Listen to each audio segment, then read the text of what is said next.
and nobody wants to address it or say anything about it. We just ban. And now you've got like Kanye West, arguably the richest black man in the world, the largest musician probably in the world, the most famous musician in the world alive right now, who's suddenly getting deplatformed and banned over asking questions about Jews. Yeah, of course. I think a normal person who's not like super well read on internet is gonna look at that and be like, that's pretty weird. Not that makes it okay, but I'm just saying that like the whack-a-mole that we play, where ban it, deplatform. It's like, well, it's good, they're not growing, right? Yeah, but the sentiment is.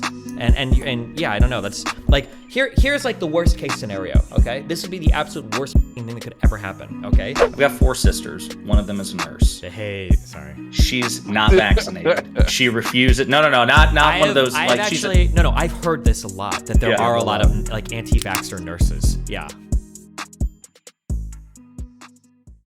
With all this like Nick and Kanye going on, do you think it's good that he's like been deplatformed? Good. I mean, like it limits his reach, but because if he still had like a Twitter and like a YouTube stuff, I think that the Kanye shouting him out and even Trump, sticking his head out of a window to be like, I don't even know him, would have still benefited his platforms a lot, like all of his socials. Yeah, of course, he would definitely be growing a lot more if he wasn't banning everything, right? Yeah, probably. Kind of. But I still think it's deplatforming. Yeah, but I still think it's sad that like I think we see the result of that. To use a vaccine analogy, like we have no inoculation against this type of rhetoric. Nobody knows how to counter JQ shit. Nobody really even knows how to talk about a lot of the anti-vaxxer talking points. Like people basically just say you either have to believe the mainstream narrative or f off, and like that's it. I think it's a lot of the JQ shit just comes from a ton of ignorance about the Holocaust. Yeah, but nobody knows. But nobody can talk about it because you just ban it and you deplatform them and you move on. Nobody knows how to even address those conversation topics. Is that really the reason, or is it just like the most convenient thing in the world for everyone to find a common enemy? Just be like, oh yeah, my life sucks. Who can I blame? No, I think if you're a reasonable person without a ton of digging, there's a lot of really weird questions that can be asked about Jews that nobody's giving answers for. Yeah, I don't think it's mutually exclusive. I see those comments and I think like if I could just show this person like a 30-minute Holocaust documentary, or like just literally give them like a fact sheet about the Holocaust and like the severity of it, I really don't think that they would be saying the same shit most of the time. It's not just the Holocaust, though. It's everything else surrounding Jews in the United States, right? Sure. Why are both political parties so, like, dying on the hill of Israel, right? Why do we invest so much in that country? Why don't we talk about anything going with the Palestinians? Why do Jewish people find themselves at the heads of, like, every major media corporation that are controlling the news that we watch? Why are they at the heads of so many financial institutions that get bailed out by our government? Why are they involved in, like, so many of the key parts in Hollywood? Why are there Jewish actors and stuff that help each other? Like, there are all these questions that are being asked, and nobody wants to address it or say anything about it. We just ban. And now you've got like Kanye West, arguably the richest black man in the world, the largest musician probably in the world, the most famous musician in the world alive right now, who's suddenly getting deplatformed and banned over asking questions about Jews. Yeah, of course. I think a normal person who's not like super well read on internet shit is gonna look at that and be like, that's pretty weird. Not that makes it okay, but I'm just saying that like the whack-a-mole that we play, where ban it, deplatform. It's like, well, it's good, they're not growing, right? Yeah, but the sentiment is. And yeah, I don't know. That's like here's like the worst case scenario. Okay, this would be the absolute worst thing that could ever happen. Okay, the danger of cutting Russia off from SWIFT. Okay, the weaponization of financial transaction systems like that is that if Russia was truly cut off from the Western world, they can do whatever the they want. Now they don't care. Now you have nothing you can use against them, right? Imagine if it was the case that places like Truth Social or these other weird media sites, imagine if they actually grew to be huge and they actually rivaled that of Twitter. Now you've got a whole mass of people that can openly talk about Nazi shit with no moderation, and you have nothing to use against them. Yeah. Like you're actually f***ed, right? You're completely f***ed. Like on the specifically on vaccine stuff, they basically tried that in a way, like, hey, we tagged this. Here's a link to like the WHO website, like how vaccines work. Like, oh, hey, the mRNA, it doesn't modify your DNA. Here's how it works. And it just doesn't do anything. The biggest way to change people's mind is it has to come from an authority that they trust. It really doesn't matter whether or not it's actually factual at all. Yeah, of course. Yeah. But the authority it trusts is like, that's the big part of that, right? Yeah. But like, what can the WHO like do anymore to earn people's trust? I think like largely the CDC and the WHO handled like the coronavirus pretty well. Mm-hmm. Like there were like some fumbles, but overall I'd say like for that sure. was really Overall, well any done. objective like person watching it is going to say, yeah, they handled it pretty well. But most like, people only see like one or two bad clips of like something Fauci said or Biden said or the WHO said, and then these are spam repeated across 50 million YouTube channels, right? Conservative YouTube channels is the issue. And like they'll put like context under like on Facebook, like they'll put like little context stickers, like, hey, here's where this clip came from, here's why it's kind of out of context, here's the full context. It just it doesn't make a difference. Like there's like I don't know what to. I don't think like there's a debate to be had over like whether or not it's possible to just like debate people out of these positions. It feels like once they fall into a rabbit hole and find a authority on the right that they trust that can just keep feeding them conspiracy theories, like it just goes on forever. Yeah, but I think you can fight. I think people need to fight the opinions. That's all I'm saying. Like there should be people on the left that are willing to go on these shows and like argue with these people, because it is because you can bring up enough things to cause doubt to foment doubt in people's minds, but that process has just been totally abandoned by people. Like they don't even want to try to like fight with people's misconceptions about what exists in their mind, and then you're basically just ceding all of that ground to like the Joe Rogans and the Dr. Malones and all these lunatics and the Brett Weinsteins and everything. I disagree. I feel like the people that want to challenge these ideas are just not sexy enough to get the traffic that just a conspiracy theory video. Yeah, but it's because they're not trying to be sexy. They should try to be sexy with it. Like at some point, you're talking about whether or not how mRNA works. Like you just at some point, that's it's just fine. a boring So slideshow. I mean, you have to find a way to dress it up, because these guys do. Listen to them talk about how like mRNA shit like and changes your DNA and morphs your shit. That's exciting shit to hear. That sounds fun as cool fun as fuck. But fanfic. But it's not just fanfic. It's their presentation as well. I don't know. I'll try more over the next 6 months. We'll see. I disagree. I just completely disagree. 1,000,000%. But who knows? Maybe I'll eat my words in 6 months and be like, wow, it isn't possible. Okay. I think I agree more with you, Forethought. Those context things that I see on Facebook and Twitter especially, I really wonder if they're effective, because I'm like, the people who this context thing would help, they're going to be the most resistant to even paying attention to that. If anything, it just feeds the conspiracy brain. I mean, ideally, it's like looked at by third parties. Like third parties will see like, hey, someone's saying mRNA modifies your DNA, and they just like click on that and they're like, oh, okay, that makes no sense, and they move on. So like it stops growth, but for people that are already in the rabbit hole, I don't know what the cause Even with is. the third party stuff, I don't know, because people like, I think like Snopes tries to do this, right? And people like meme on Snopes all the time. Yeah. I think the losing argument is that if these conversations are going to happen, if you're put in the position of like debunking like anti-vax and like conspiracy bullshit like this, it's like somebody didn't work their way up to that position with evidence. So I feel like just debunking it with like facts and logic alone is not going to be enough to pull somebody off of it. You kind of have to tell like a better story. Yep. And simultaneously debunk it. Like I see the Black Israelite shit, it's two sides of the same coin as like Richard Spencer. Richard Spencer, he looked at incels and he was like, you know what? No, you're not just like a gamer, loser, white kid. You have this rich European history that you can like tap into. And now I see the same thing with the Black Israelite shit, is that if you're a Black person in America, I feel like it's not cool to understand that like your history is like 400 years of like segregation and racism and slavery. Like even when Kanye first started with this shit, when he was like slavery, that sounds like a choice. I feel like you can draw a line from like that line of thinking all the way to where he's ended up, where like it's almost like this psychological barrier, I think, that some Black Israelites have like adapted, where it's like it's way better to think that you're descended from like Egyptian kings than it is to have to like reckon with the fact that like, yeah, Black people were enslaved, Black people did have to face like chattel slavery. It's just a better story. True. I don't know. To your point about Holocaust education, I don't know if that would necessarily dissuade a lot of people from like biting on those tidbits. Because I had a teacher that was very much obsessed with the Holocaust. I think she had lost a family member, but she was a literature teacher. But the entire year was a Holocaust history lesson. And then years later, like Nick Fuentes came around, and he was doing the Cookie Monster meme, and I thought, I never doubted the 6 million number, but I thought, how do we know 6 million died? Like, how were those records tracked? How do we figure that out? So like, even if you're very well versed and you still believe in this shit, that this stuff can still be insidious and make you, want to do a little research. And then you see these people that are primed to take it a little further than just, oh, okay, we're fine. We know how it happened. And then it becomes, they go down that rabbit hole, and it's one day everyone's like, yeah, I get my kid vaccinated for measles, mumps, rubella, whatever. And suddenly, the flu shot and the COVID vaccine are evil.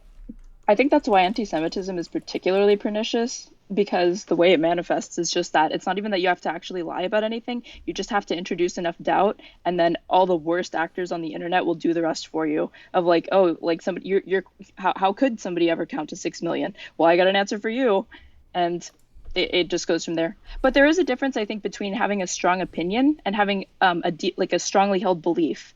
So even with the like cookie shit, you know, my first instinct is that like, okay, that person's like pretty far down the rabbit hole. I don't know about that one. Like that's like, you know, pretty deep. But, you know, I'm like, have they really, really thought about this? Are they really, really committed to it? Or can you help kind of move that? You just need to like move that fervor that they have for this, you know, one particular thing to something else that's more productive. Yeah, and you know what? Actually, to contradict myself, maybe the reason that hearing that didn't sit like a little deeper in me is because I had the education on it. Maybe I had heard all that stuff, so it was like, oh, I guess I'm just curious how we got the number, rather than, oh yeah, 6 million does seem like a lot of people. Yeah, I think I at know. some point, like the world is just so complicated. At some point, you have to be able to trust institutions like your teachers and your professors and medical experts. It's just, I just once the erosion of institutions goes far enough, you can basically just fill the void with whatever. Like what your favorite podcaster. It's kind of a problem. Yeah, well, I mean, I was watching a thing on black holes last night, and I didn't realize for how long we accepted black holes as a reality before we actually knew for sure they existed. But people believed it. You know, I grew up thinking that we had known about black holes for 100 years, and it had been a science that wasn't fully understood or fully fleshed out in real measurable data. But people trusted the science institutions. But how do we get that to But I think it's easier for people to accept that because it doesn't have a direct daily impact on their lives. The moment that people start to get to attach it to like a distrust in the government or some nefarious action from a group of people, that's when I think the institutions are more easily, the belief in those institutions are more easily corrupted. True, especially when you have these kids going home and if their parents are also like conspiracy brain, depending on where they got this shit from, they're just going to tell them like ignore your teacher. Or the teachers themselves can be compromised. Like a lot of teachers are teaching in a field that's not actually their area of expertise. Like in high school, I remember my history teacher showed us Loose Change, that Alex Jones like 9/11 documentary the Holy day before shit. like Christmas Nice. break. It's like, what do you do with that? Wait, did Alex Jones work on Loose Change? I think he produced it. No. Did he? I had no Yeah. idea. I could Hold be on. wrong. Let me see. Fact check me. Yeah, no, he didn't. That would have been crazy. No? No. Wait. Alex- Oh, he was an executive producer on the final Told cut. you. There you go. Fucking Oh, crazy. told you. What's So Loose you can Change see about? that I was right. Oh, what isn't it about? It's like 9/11 conspiracies. And This it's was literally the talking about, like, Tower 7 original. and stuff. Yeah, I would say that. I think Loose Change is probably the original huge conspiracy that like penetrated popularity into like mainstream media and shit. Before, maybe bigger than even like the JFK stuff. I think Loose Change was like the first time somebody was like, we've got scientists and engineers and we're gonna show you and prove that this thing is like a huge fake thing. Blah blah blah. Loose Change was like a huge thing. Yeah. Shit. That was like, I think that tried to like present itself professional and everything, like more than moon landing hoax, more than JFK hoax shit. Like I don't know, but maybe that's just because of my time. Maybe I feel that way. But like, yeah, the Loose Change shit was huge. Wait, you've never heard of Loose Change? No. Okay, well, I also haven't. Oh well, you're like 20. Fuck you. I'm 24, 26. I'm 26. Same thing. I think of any documentary from back then, I think of like Fahrenheit 9/11, and then the conservative version, Fahrenheit 9/11. I think those are the only two I know. Yeah, I don't know much about Alex Jones's past, except he I did think some like that- rap video. Do you think Michael Moore is on the same tier as Alex Jones? No, not at all. I'm just saying that from that era, I don't know of many documentaries about that stuff. Documentaries is doing a lot of work. Yeah, sorry. Yeah, it's just like conspiracy shit. But like when I was 15 watching it, it was like blowing my mind. I was like, holy shit, this is like secret information that like how come no one's talking about this? Like little did I know. I didn't go on the internet to like find the entire like 9/11, you know, conspiracy cult. But I just remember I remember thinking like the good points was that they were showing all of these different buildings that had like caught fire but like had not collapsed or something like that. I don't know why I thought that was a good point at the time. Like it was, I think it's literally the like jet fuel can't melt steel beams meme. Yep. If you want to hear some cringe, like and cringe, some young like and cringe, I was in 5th grade and we had to do a history report or a report on some public figure, and I got Barbara Streisand. My mom is hella conservative, right? And so I don't know anything about politics whatsoever. But I go home and I tell my mom, "Hey, I have to do this report on Barbara Streisand," and she said, "No, you need to go tell your teacher that you won't do a report on her," and she told me why.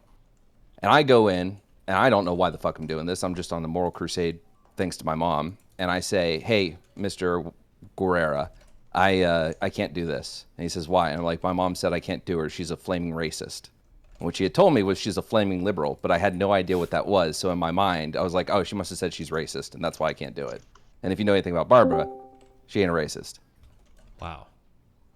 Well, you're a 5th grader. It's not like anyone's holding you to account for that. I am. No, but then I got this was like that early conservative ideology at play where I was like, no, I'm going to dig my fucking heels in. This has to be right. And I fought. And I made an ass of myself. Nice. Good job. Yeah. I swore, I said something stupid like, I will go find 20 other mothers who agree that Barbara Streisand is a racist. Based, like. Yeah. I don't know if it was Lycan or Forethought who were talking about the erosion of institutions with respect to like vaccine credibility. But when I was listening, I was thinking about this. So I've got 4 sisters. One of them is a nurse. Hey, sorry. She's not vaccinated. She refused it. No, not one of those. I've Like she's actually no. I've heard this a lot that there Yeah. are a lot of like anti-vaxxer nurses. Yeah.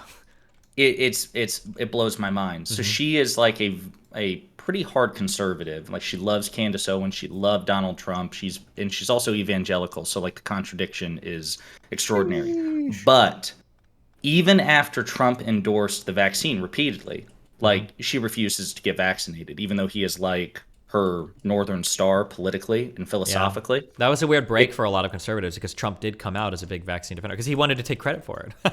Sure. But I think sure, that was I a think when huge he feather did in his cap. Yeah, I think when he did it last, didn't he get booed for it at that one rally? He did. Yeah. He did at his own goddamn rally. Yikes. Trump supporters booed him. And so what's interesting to me is set aside the credibility of institutions. You take somebody who is effectively the leader of a thought movement, the right-wing thought movement in the first place. And when he comes out and repeatedly says, "Hey, the vaccine works. I got vaccinated. You all should get vaccinated." They punish him for it. Like he gets booed. And the uptick in vaccinations from Trump's endorsement was relatively small. Like I was looking it up while you all talked, and there is a working study that said that they estimated an increase of about 100,000 vaccinations total from running a Trump ad endorsing the vaccine for like X number of months. Jeez. So I mean, 100,000 is nothing to sneeze at, but it's just interesting that they won't even take him seriously on it. Like they're so caught up in this feedback loop. Well, because he fostered it for so long. Once you feed the machine so much, it'll run on its own, and you do lose control. Well, it's interesting because Good luck. Well, because I feel like some right wingers push back and say, no, Trump never doubted the vaccine efficacy. But to your point, he was skeptical about the pandemic in the first place. So it's like, well, you know, what do you expect when you say that the thing that the vaccine is supposed to address is a hoax, it's bullshit, it's overplayed? You're going to, I imagine, just suppress vaccination rates by definition. Yeah.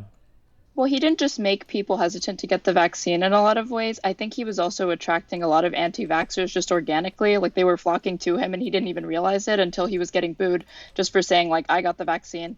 And Cherry's on the call now. And she had said earlier in the chat that like being an anti-vaxxer is not entirely nonpartisan because it's true. There used to be like, when I think of like anti-vaxxers, I actually think like the Green Party. I think of Jenny McCarthy, the celebrity who used to be married to Jim Carrey. Yeah. Like she's a notorious anti-vaxxer. She was on The View and Oprah for years, spreading Yeah, anti-vax shit. bullshit. But Yeah, now exactly. So like at this point, I think I'd rather know your political orientation to guess whether or not you're anti-vax and guess whether or not like anything else. Pretty about good you. gauge, yeah, at this point. Because before, like, so I grew up in a very liberal town. I was the only conservative I knew except for another family, and but they were like, it was a blue collar kind of liberal town, right? And so I was very shocked. I didn't know enough about politics to see it go the way that it did after Trump, but it's very surprising to me to look back at them and see all those people turning towards Trump. The entire town is now red. Like no one wore masks during the pandemic, like at the height of it when I went back home. But a lot of those people like in 2010 to 2013 were still liberal, but very much anti-vax. That thing was popping up among a lot of moms I knew that I went to high school with. I wouldn't Yeah. be surprised by now if they flipped. Yeah, and one of the arguments that I had with my sister, the nurse, I told her, I said that we on the left, we want the anti-vaxxers back because we were able to keep them like kind of in a corner, like a small percentage of the movement.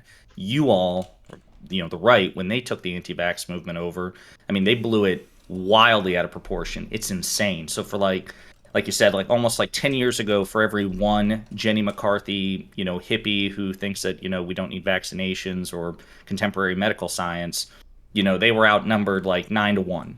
And now it seems like half, maybe I'm being too charitable, half of, the population here in the United States, which identifies as conservative or Republican, they probably have very strong anti-vax sentiments. I do think half. it's like pretty funny that when we talk about like the radicalization that exists in the Democrat or the Republican Party, like there is a radical side to the Democrat Party, but it's like 5%, maybe 5% or less of the party. But for the Republican Party, it's like 70% of the party. Oof. I don't know, man. Yeah, they definitely embolden them and bolster those, like the loudest voices and stuff like that. And they pander to it. I don't think the Democrats really pander to it in the same way that the Republicans will shamelessly do they it. shit on it so hard. Like, yeah, because like you see, like Biden and all, dude, look at all the fights between like Pelosi and fucking AOC. Biden coming out against like the BLM riots. Like the whole Democratic Party kind of shitting on Bernie. Like they definitely push against it really hard in the Democratic Party. But on the Republican Party, they're like, fuck, Trump owns this shit now. But I feel like it's because, like, at the end of the day, the Democratic Party is such a weirdly diverse group of interests. Like, very religious Hispanic people should be voting overwhelmingly for Republicans if they could just stop being racist. Same with like a lot of very religious Muslims. I don't know why. Well, I know why, but like, man, it's weird that Republicans don't have any reach outside of like mostly white people. that's actually really funny. That's actually a really good point. I'm actually going to steal it for future talking points. I think that the diversity is our strength is actually probably true when it comes to the Democratic Party. The only way you can explain how fucked the Republican Party is probably like a lack of diversity on viewpoints. And when you have like that much a lack of diversity on viewpoints, you're going to end up in weird areas where you are, prone to extreme radicalization or other like dumb fuckery. Well, it's interesting to compare Pelosi to Kevin McCarthy, who is slated to be, and it's not guaranteed, but he is the favorite to replace Pelosi as Speaker of the House for the Republicans. So, to your point about the Republicans being a Big Ten party, that's a thing that has harried our progress over time because it's like herding cats, right? And the expression is that Democrats fall in love, Republicans fall in line, which I think is true, again, 9 out of 10 times.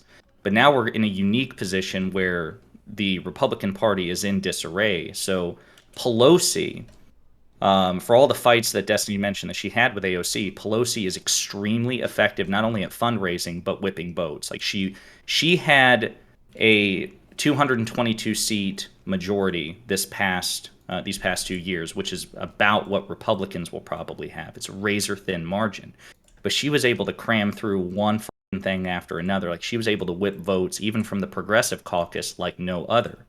Now, you look at preliminary reports, Kevin McCarthy is set up to get really fucked because not only right now, like he won the preliminary poll to be speaker, but he still needs about 30 to 38 votes to actually become speaker in January.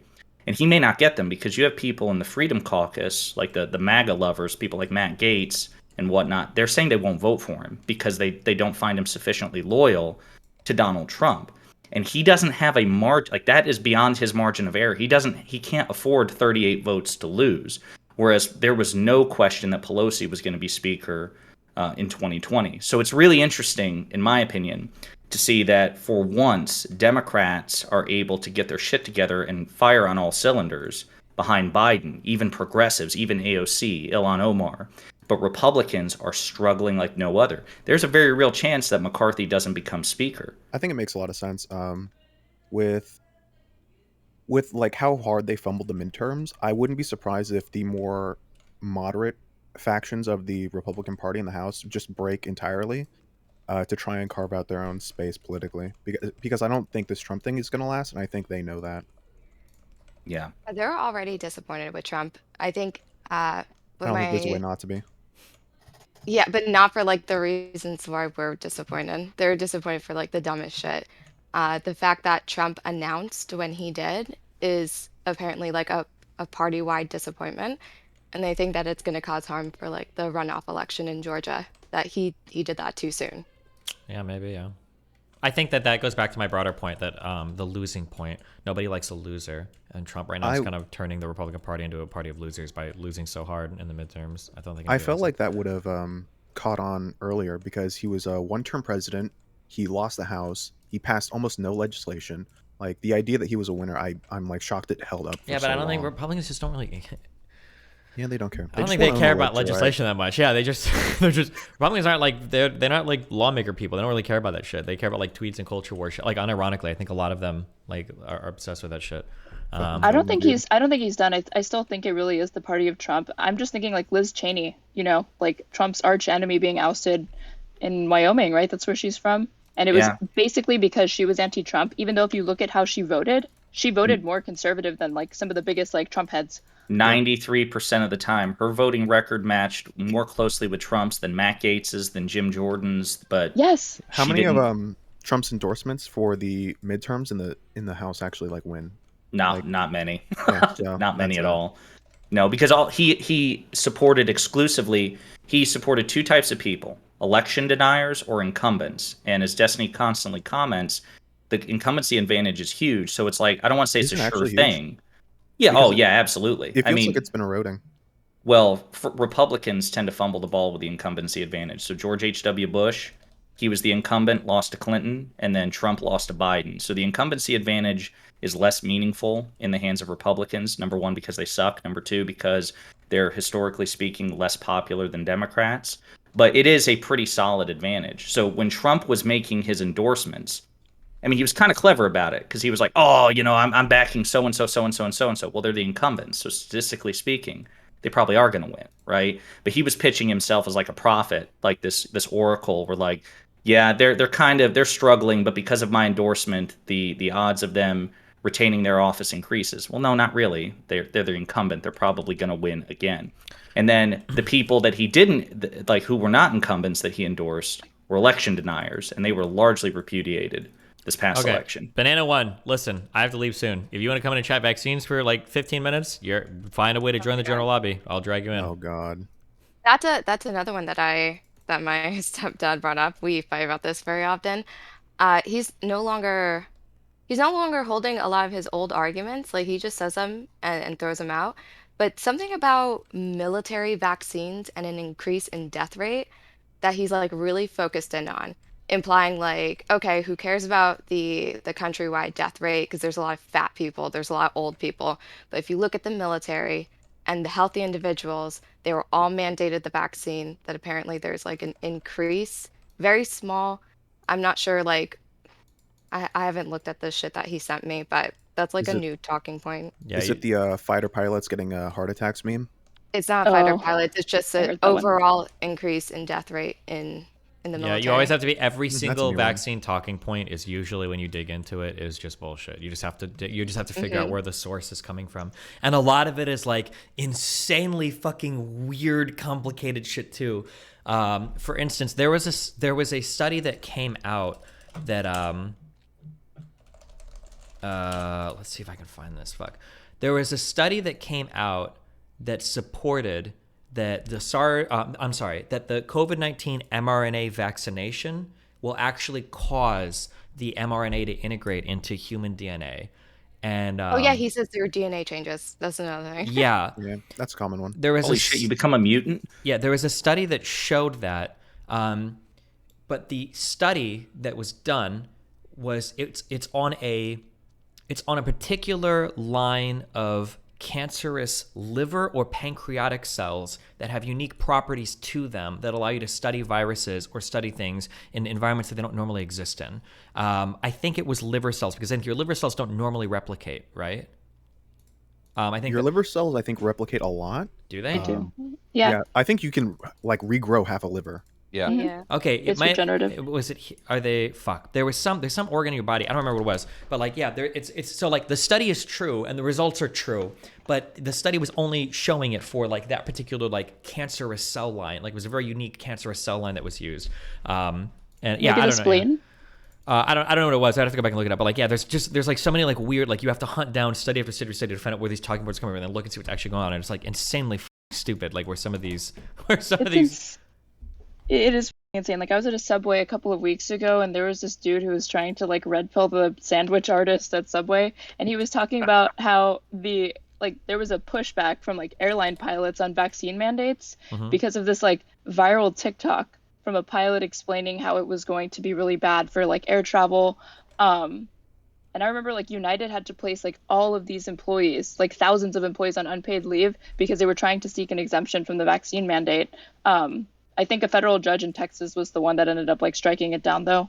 Yeah, like all of these like private companies actually did end up fighting like the vaccine mandates. They were saying that like the vaccine side effects could make them medically unable to fly. Based. That's just proof it's a large conspiracy. Even the companies are in on it. The government. Yeah.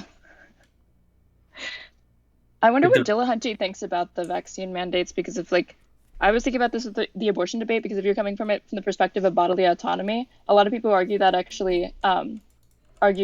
there shouldn't be vaccine mandates. It kind of like extends from the like my body, my choice logic.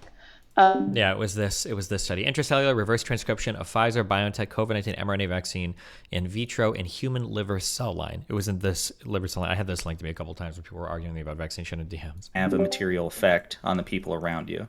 Mm-hmm. Yeah, like pregnancy isn't communicable, right? Right. But I'm open to hearing arguments about it. Like even the ACLU, I think, was resistant for vaccine mandates until very, very recently. I think that there are other ways to like socially encourage people to get the vaccine that don't involve the government actually mandating it. I think kind of like how public schools that's actually what Republicans love. But Biden did that.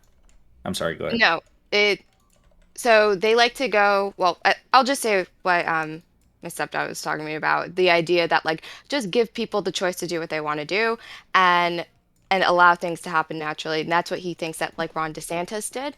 And they consider Trump like kind of a failure, and that he was bullied by Fauci. Based. And that he looked really weak. Like that's the sentiment that I'm getting now, when before it was like we're all jerking off Trump. So I think one of the problems was that there were so many people not getting it, and it was a problem. Our rates weren't going up as fast as we needed them to.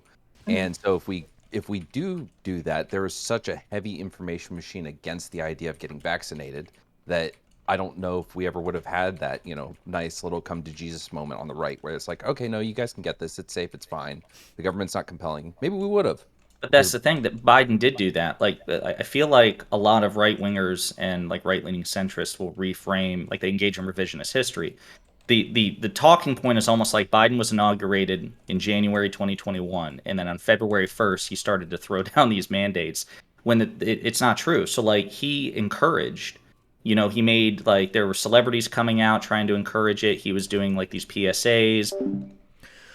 In the most good faith answer you can give, do you think compared to the effectiveness of previous vaccines that it's fair for the government to call it a vaccine? Here's the effectiveness of previous vaccines. Whether or not something gives you long-term immunity or how long the immunity lasts doesn't change whether or not it's a vaccine. That's like saying, like, is it fair to say you have an immune response to a particular virus if the response only keeps you immune for a certain amount of time? I don't know why 100%. I don't know why some vaccines last longer than others. That's some more research I can do, because I guarantee you've never done it before because you don't actually give a fuck or care. But like, yeah, I mean, I'm sure some vaccines last longer. Your immune response to some things lasts longer too. Like, for instance, if you get infected with chickenpox as a kid, you don't get chickenpox ever, right?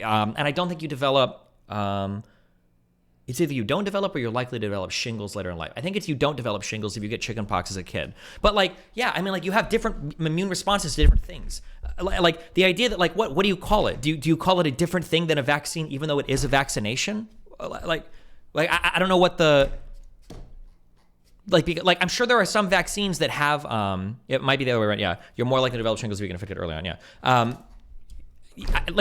it's just a brain dead question. Like, does this count as a vaccine since it doesn't last as long as other vaccines? Like, I don't know what the point is there. Get ahead of this mandate and start to implement it in advance, and then we actually saw an uptick in vaccination rates. But it was never formed because they kept extending the deadline because there were court challenges. It was never formally implemented. Okay, because my company and a lot of my peers' companies did that.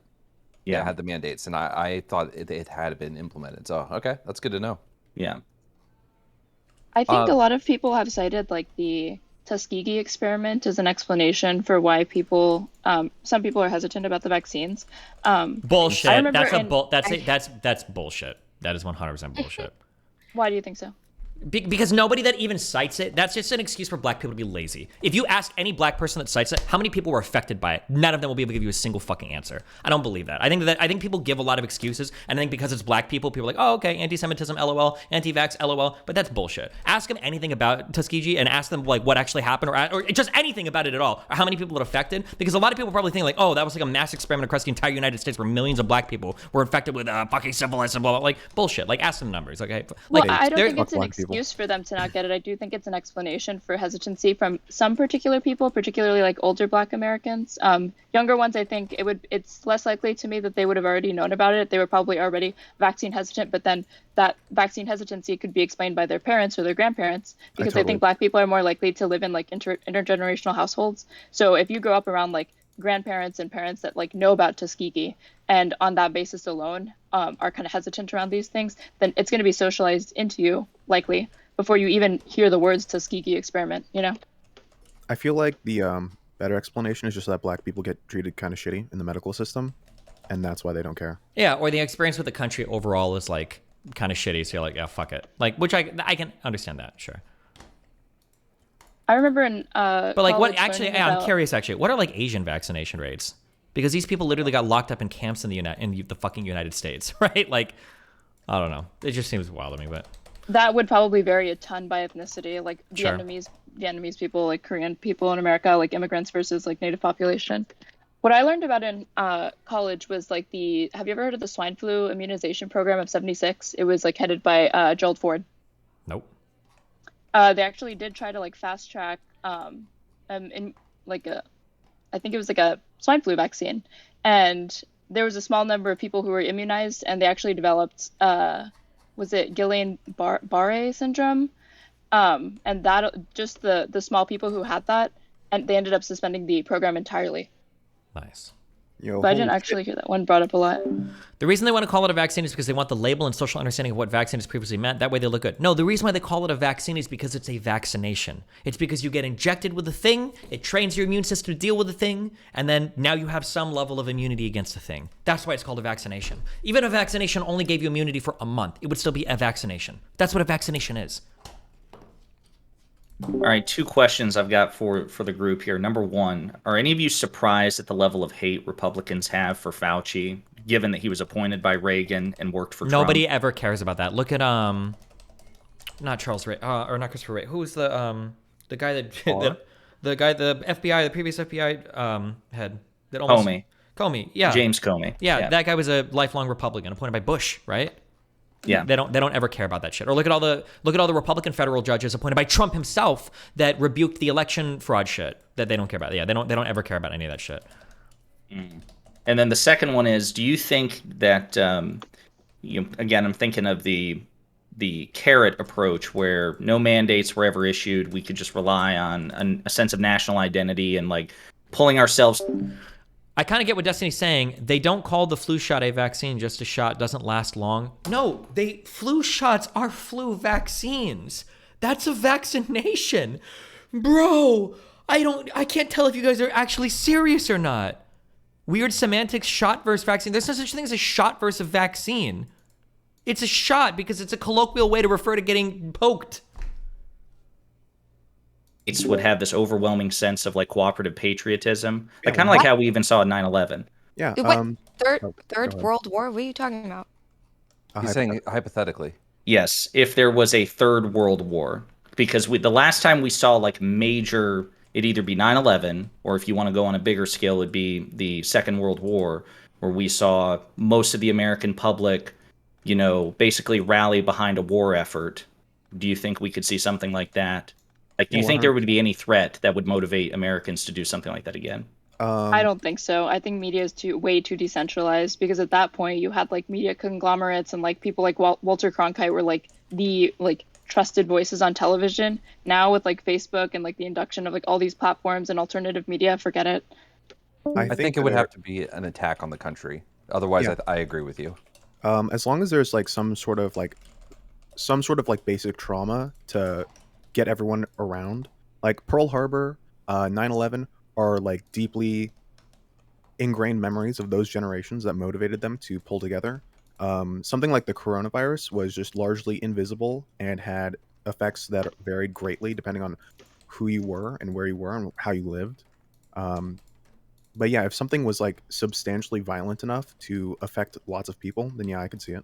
Not even lots of people, just have lots of people see and share the same experience. If I it's don't a know. war I feel where like we I'm a have bit to, like, skeptical. if we have Go to ahead. preemptively strike, like, you know, with stuff going on in Ukraine and whatnot, if we have to actually convince the people that this is, you know, a national security issue, that war is coming whether we like it or not, that we I don't have think to it's enter the possible. theater, I don't think we can do that. Yeah. And a lot of people, who I think Ruminate, you mentioned that like Fauci got a lot of shit and he was like distrusted.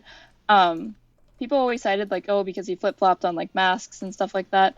I actually remember seeing some like plumbing the depths of like anti-vax like Facebook posts and Reddit, and a ton of it was like super anti-Semitic shit because of obviously he's like a Jewish man. So like I think the majority. I don't think the majority of hate. hard. I don't think the majority of hate for him was anti-Semitism. There might have been some No, weird Facebook But I'm posts, sure like once you get far enough down the rabbit hole, though, that's where it's going to lead to. And then I at didn't that know he point, was a Jew. really? Yeah, Yeah, I thought he he was is. Italian. No, I think he's Jewish.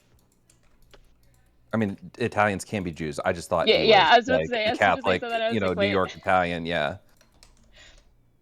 What did you guys think of those subreddits like the Herman Cain Award? Do you think it's fucked up? Oh, it's fucked up, but it's still funny. Really? Yeah. I don't know. I think it's sad. It depends on I don't like, like laughing I see- at enemies' deaths or political enemies' deaths. I don't like laughing at it, but it is ironic and kind of like, well, that's what you get. But I don't think it's really funny. What about classic I sense. saw like there were conservatives that were like celebrating like when Ruth Bader Ginsburg passed away. Both Did you sides think do it. like that was fucked, or you're Oh like, yeah, no, I we think can it's have like up. a little bit of fun? Oh no, I think it's. I hate when both sides do it.